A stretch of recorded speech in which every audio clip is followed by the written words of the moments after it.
Hey everyone, Jason Hill here, and today I'm going to show you how to make a spicy jalapeno popper dip. It is so delicious. It has cream cheese, jack cheese, cheddar cheese, bacon, green onion, cilantro, fresh jalapenos. All right, I'm going to take a bite. Just pulled it out of the oven a little bit ago. All right, let's show you how we do it.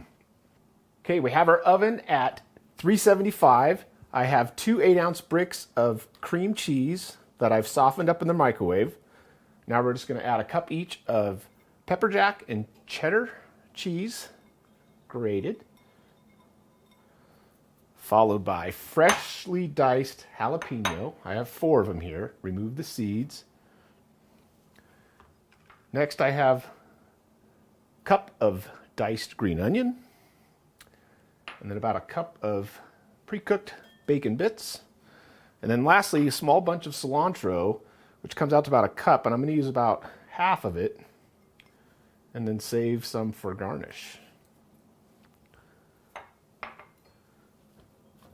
Okay, now you just want to fold this in. It's going to take a little bit of work. You could use a mixer if you're lazy, but I do it by hand. I want to get everything evenly dispersed. You don't want somebody getting just one big bite of cilantro or bacon. Well, actually, everybody would like a big bite of bacon. Probably go a good minute or so. Okay, I have my Le Creuset oval stoneware dish that we're going to serve this in. I'm just going to scoop it in.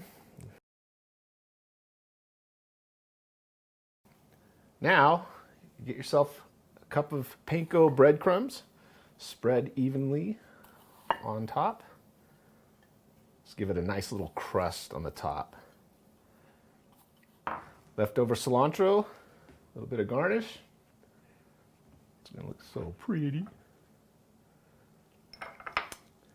And since this is a spicy jalapeno popper dip, gotta garnish with some fresh jalapeno slices on top.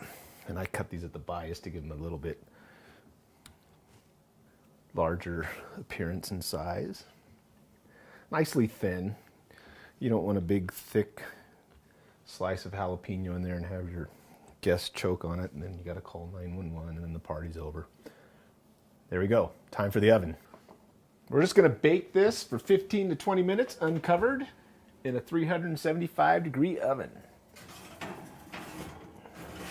Get in there. I'm ready to eat. We're a little more than halfway for the cooking to be done. So I'm going to pull it out. I put it on the top shelf. I have some melted butter that I want to just drizzle onto the breadcrumbs. That'll help it give it a little brownness and some extra flavor. We've had it in here for about 25 minutes. I think it's golden brown. We're going to pull it out, and it's time to give it a taste. So you saw how easy this was to make. This is one of the most popular dip dishes in California. Make it. Your friends are going to love it. And don't forget, like, share, subscribe, hit that notification bell so you'll be notified every time we make a video. And as always, folks, thanks for tuning in. I might eat this whole thing myself.